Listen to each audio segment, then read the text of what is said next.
il y a déjà plusieurs mois, en concertation avec les associations pour les personnes en situation de handicap d'abord, parce qu'on voulait faire de ce lieu un lieu accessible à tous. C'était vraiment une priorité. Aujourd'hui, quand on pense rénovation d'une place ou d'un bâtiment, l'accessibilité, c'est vraiment quelque chose de très important. Et donc, le fait d'avoir associé les associations ainsi que les directions d'écoles, de centres de loisirs et d'associations sportives, ainsi que les enfants, nous avons été consultés aussi pour savoir la place, l'utilité des enfants aujourd'hui, ce qu'ils souhaiteraient en faire demain, et comment embellir leur devant d'école et comment susciter l'envie de pouvoir passer du bon temps sur ce lieu. Donc, juste un petit état des lieux que vous voyez ici à l'écran.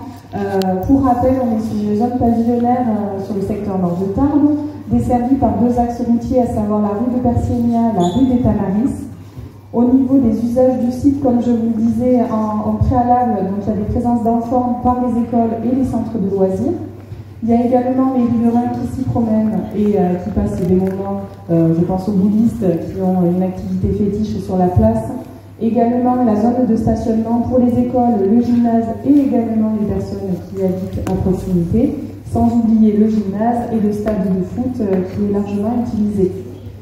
Au niveau du site, on avait quelques contraintes à prendre en compte, à savoir l'entretien des revêtements des pavés et des volcans, les nombreuses différences de niveau et de vallonnement au niveau de la place, l'état sanitaire de nos jolis arbres qui sont un petit peu dégradés malheureusement, mais pour lesquels on doit prendre soin, en tout cas pour ceux qui pourront être conservés.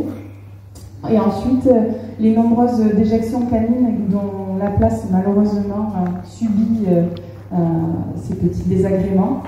Au niveau du besoin qui a été repéré tant pour les personnes qui habitent aux alentours que par les enfants et les associations, on souhaitait avoir un besoin sur ce site, un espace de convivialité, garder un esprit ombragé, donc à savoir qu'aujourd'hui la place est bétonnée à quasiment 90% du site, donc là l'idée c'était d'avoir des espaces plus ombragés, des aires de jeu pour les enfants, conserver des terrains de pétanque pour les bouddhistes et avoir un point d'eau potable. Au niveau de l'état des stationnements, à aujourd'hui il y a 18 places qui sont matérialisées, environ plus d'une quinzaine qui ne sont pas matérialisées, et ensuite une place PMR proche du stade pour à peu près 34 à 35 places, dont une PMR sur le site. Je vais laisser peut-être Pascal faire la présentation de ce que ça pourrait être au niveau du projet. Et en tout cas, encore un grand merci aux équipes d'avoir travaillé sur cette présentation. On parle de l'état des lieux, on peut dire que la place telle qu'elle existe aujourd'hui n'a pas fait l'objet de rénovation depuis des décennies. Depuis au moins 30, 40, même plus de 40 ans. Moi, je me souviens, je jouais au football à la Providence. Quand j'étais jeune, à la place, c'était déjà comme ça. Donc, quelques années. Oui, monsieur. Ça a été construit en 70. Attends. Ça a été construit. Non, j'entends rien. Parce que c'est des choses importantes aujourd'hui qui doivent être prises en compte sur chaque projet neuf. Et donc, toutes les circulations piétonnes que vous voyez en blanc crème, voilà, c'est ça. Elles mesurent 1,80 de large, elles sont en béton, voilà, et elles permettent à deux fauteuils roulants de se croiser tranquillement. Le trottoir situé le long du stationnement, que vous voyez matérialisé en bleu, dont on peut reparler, je pense qu'on va en reparler. Ce trottoir, il fait 1,40 m de large, voilà. Toute la place, elle est accessible très facilement. On a repositionné l'arrêt de bus, qui est aujourd'hui un petit peu au sud de la place. Voilà. Aujourd'hui, on la remonte un petit peu sur la rue des Tamaris et il donne accès directement à la place. Et l'arrêt de bus, il va être retravaillé pour être accessible aussi au PMR et desservira la place directement. En termes... Tu viens de dire que le trottoir, c'est ce qui est en bleu. Non. Ah pardon, alors c'est une erreur, ouais. Ouais, effectivement. Ouais. Le trottoir à la circulation, c'est devant. Effectivement. Ça c'est le parking, on le voit, on voit les stationnements des voitures, et le petit trottoir là, il est là, il fait 1,40 m, ouais, effectivement. En termes d'accessibilité aussi, on a pensé à installer 3 aires de jeu, dont une, celle du milieu, qui sera complètement inclusive. C'est-à-dire que les enfants en situation de handicap pourront y accéder, mais également les parents d'enfants valides pourront accéder à cette aire de jeu. On a pensé une deuxième aire de jeu ici. Les deux autres aires de jeu, en fait, elles sont avec un sol en copeaux clôturé.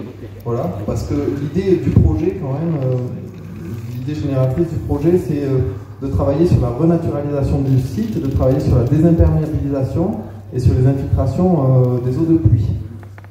Donc du coup, on essaie de trouver des revêtements qui soient le plus naturels possible et qui permettent de rendre l'eau à la nappe, en fait. Et donc ces sols en copeaux, ils favorisent ça et ils sont amortissants, donc les enfants peuvent y aller tranquillement. Donc cette aire de jeu, on a pensé à faire une petite tyrolienne d'une petite dizaine de mètres de long. Et ici, les jeux, ils ne sont pas encore bien définis, mais on a pensé à des jeux d'équilibre. Voilà, ça, c'est des choses qu'on peut encore travailler. Cette aire de jeu, elle sera vraisemblablement pas clôturée dans le projet, parce qu'on est relativement loin de la desserte, tandis que les deux autres devront être clôturés en lien avec les rues.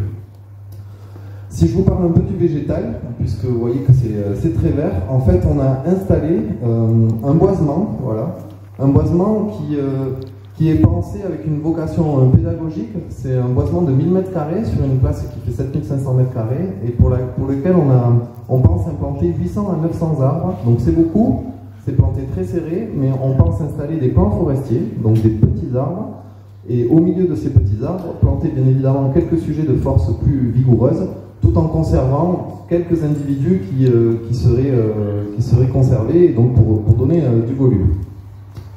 Le boisement, là, le côté pédagogique, en fait, c'est de dire, on a fait en fonction de l'évolution de la végétation sur la planète, et donc ici, là, le long du gymnase, on va installer un massif de fougères, qui sont les plantes les plus anciennes qu'on ait sur Terre, et puis on va partir sur le boisement avec l'évolution de ce qui s'est fait sur Terre, à savoir une plantation de ginkgo biloba, qui sont les arbres transition entre la fougère et les ligneux, et puis après on viendra avec des résineux et enfin des feuillus à l'échelle de ce qui s'est fait sur l'évolution végétale.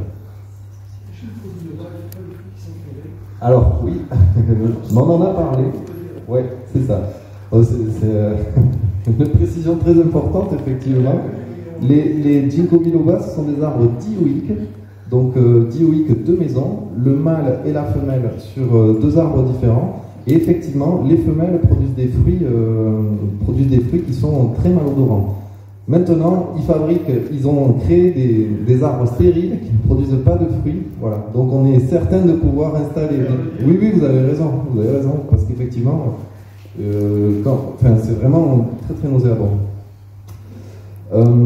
Voilà, sur la palette végétale, en fait, vous voyez ici le long des maisons, pas n'importe où le long des maisons, on a implanté des massifs. Voilà. Là, il n'y a pas d'arbres, ce sont des arbustes, d'accord. Quand je dis arbustes, ça peut quand même monter à 1,50 m, 2 mètres de haut, c'est des choses qui montent quand même, mais qui ne sont pas des arbres. Je finis avec la palette végétale. La forêt, elle sera paillée en copeaux.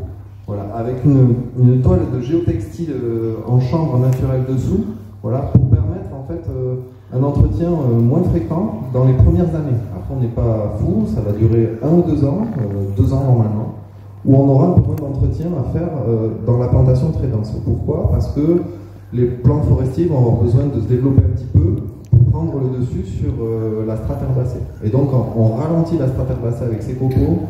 Et ce toilage en chambre, et comme ça, le couvert végétal lié aux arbres va diminuer, si vous voulez, l'installation de l'air. Voilà. Je pense avoir tout dit. Oui. Oui. Alors, en termes de canicite, alors comme disait Marion Marin, effectivement, c'est une contrainte du site, et on a pensé à installer, si tu veux bien montrer l'annexe, Laetitia, s'il te plaît, sur les canicites. Hop.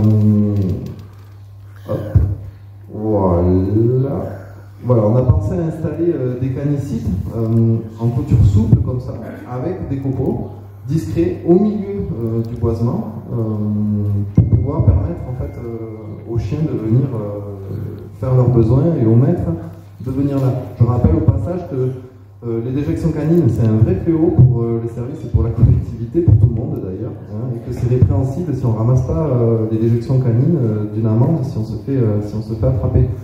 Donc là sur la place, on sait qu'il y a véritablement un travail, un sujet à pratiquer. Donc 2 canicites, on pense que c'est vraiment pas de trop au vu des nombreuses déjections canines.